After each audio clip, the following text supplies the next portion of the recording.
Estimados estudiantes, es un placer dirigirme a ustedes en esta oportunidad para abordar un tema fundamental como lo es el derecho internacional. A lo largo de los próximos 10 minutos exploraremos diferentes aspectos de esta disciplina, desde su definición y alcance hasta los sujetos que la componen. Soy Camilo Álvarez y vamos a empezar. Según Browley, el derecho internacional es el conjunto de normas y principios que rigen las relaciones entre los estados y otros sujetos del derecho internacional. Esta definición destaca el carácter regulador del derecho internacional en las interacciones entre los diferentes actores que conforman la comunidad internacional. Su alcance abarca diversos ámbitos, como la soberanía estatal, los derechos humanos, el comercio internacional, el medio ambiente y la resolución de conflictos, entre otros. Su objetivo principal es mantener el orden y la paz en las relaciones internacionales. Según Schaff, una de las características más destacadas del derecho internacional es su naturaleza descentralizada. A diferencia de los sistemas jurídicos nacionales, no existe una autoridad central que dicte y ejecute las normas. Esto implica que los propios estados desempeñan un papel fundamental en la creación, interpretación y aplicación de las normas internacionales. Otra característica clave es su carácter consensual. Las normas del derecho internacional se basan en el consentimiento de todos los estados, ya sea mediante la celebración de tratados o la aceptación de costumbres internacionales. Ahora pasamos a hablar sobre la construcción de la comunidad internacional. La comunidad internacional se construye a partir de la interacción y la cooperación entre los diferentes actores que la conforman. Estos actores incluyen estados soberanos, organizaciones internacionales, movimientos de liberación nacional y en cierta medida individuos y empresas multinacionales, según Schaff, buscando promover la paz y la seguridad y la cooperación global. La formación de esta comunidad se basa en la necesidad de abordar desafíos globales que trascienden fronteras de cada nación, como la protección del medio ambiente, la lucha contra el terrorismo y la promoción del desarrollo sostenible. La comunidad internacional se define por la interdependencia entre sus miembros, la diversidad cultural y la búsqueda de objetivos comunes como la paz y el desarrollo sostenible. Una de las características fundamentales es su naturaleza descentralizada y horizontal.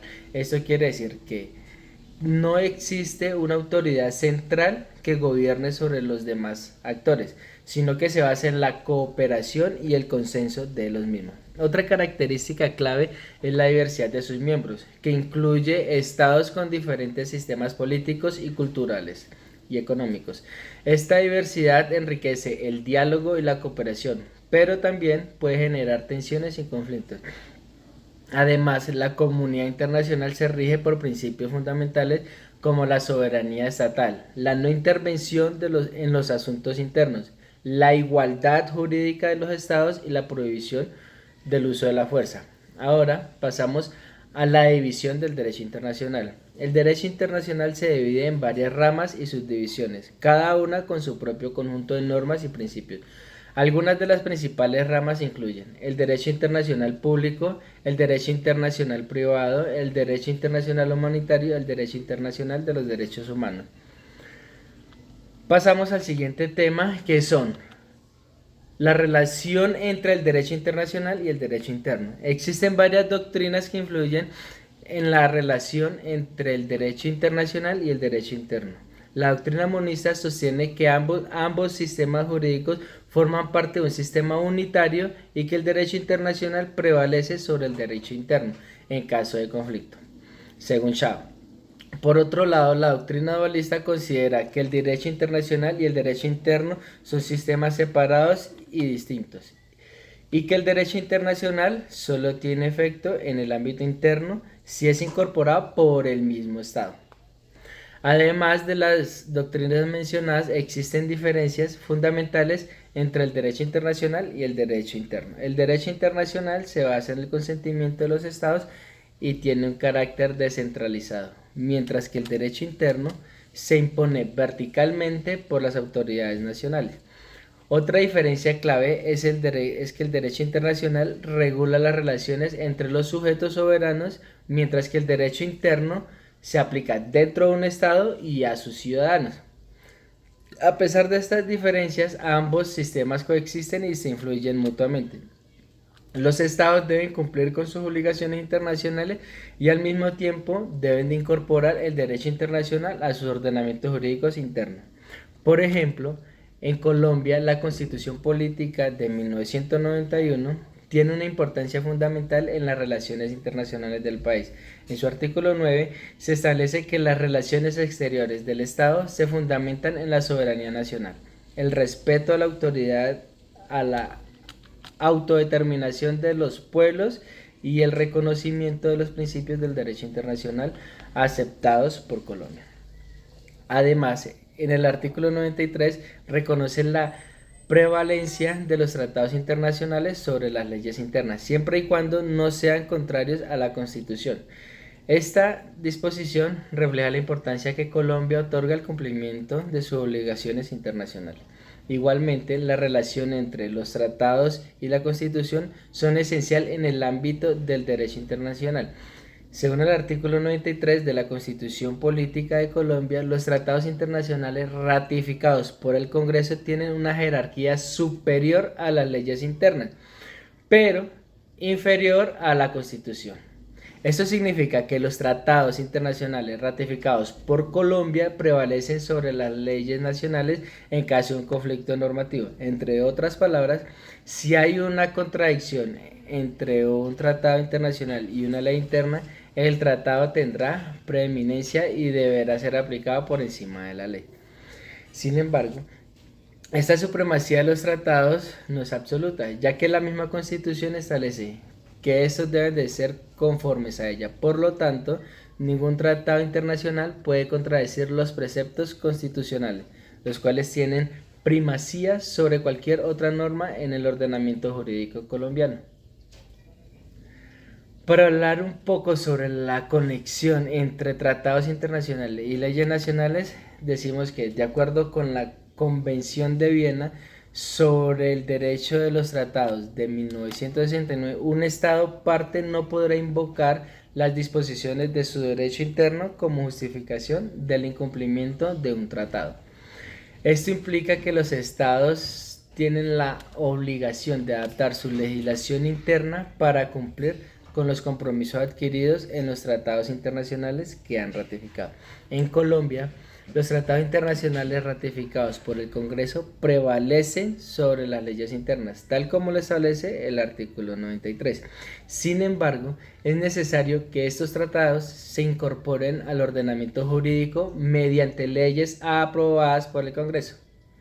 Por último, hablaremos sobre los sujetos del derecho internacional. Los sujetos del derecho internacional son aquellos actores que tienen capacidad para adquirir derechos y contraer obligaciones en el ámbito internacional.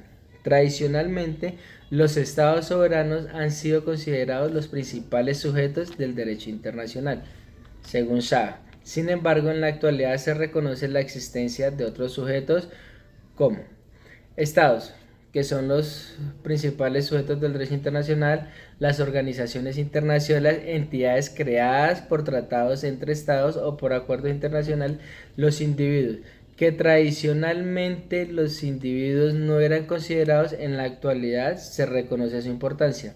Las organizaciones no gubernamentales son entidades privadas que operan a nivel internacional. Las empresas multinacionales, especialmente en lo que respecta a su responsabilidad en materia de derechos humanos y medio ambiente. Para el derecho internacional, el Estado es el más importante. Según el Convenio de Montevideo sobre los derechos y deberes de los Estados de 1933, los elementos esenciales que constituyen un Estado son: 1. Su población permanente; 2. El territorio determinado; 3. Un gobierno; y 4. La capacidad de entablar relaciones con otros estados. Estos elementos son fundamentales para que una entidad sea reconocida como un estado soberano y por lo tanto como un sujeto pleno de derecho en el ámbito internacional. El reconocimiento de un estado o de un gobierno es un estado discrecional de cada estado soberano. Este reconocimiento implica el establecimiento de las relaciones diplomáticas y el otorgamiento de derechos y obligaciones en el ámbito internacional. El reconocimiento de un estado puede ser expreso o táctico y tiene consecuencias jurídicas importantes como la admisión en organizaciones internacionales y la celebración de tratados. Por otro lado, el reconocimiento de un gobierno se refiere a la aceptación de la autoridad efectiva de un gobierno sobre un territorio determinado independientemente de su legitimidad.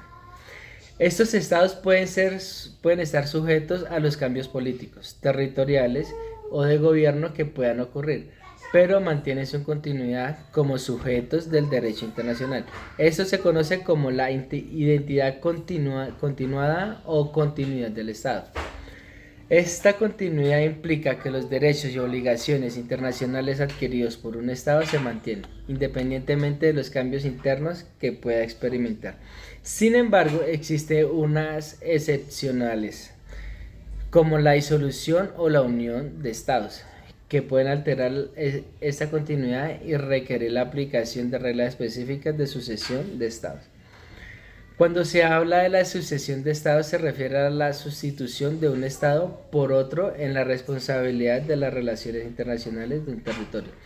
Este proceso puede ocurrir debido a la disolución, unión o separación de estados y conlleva a la transferencia de derechos y obligaciones internacionales.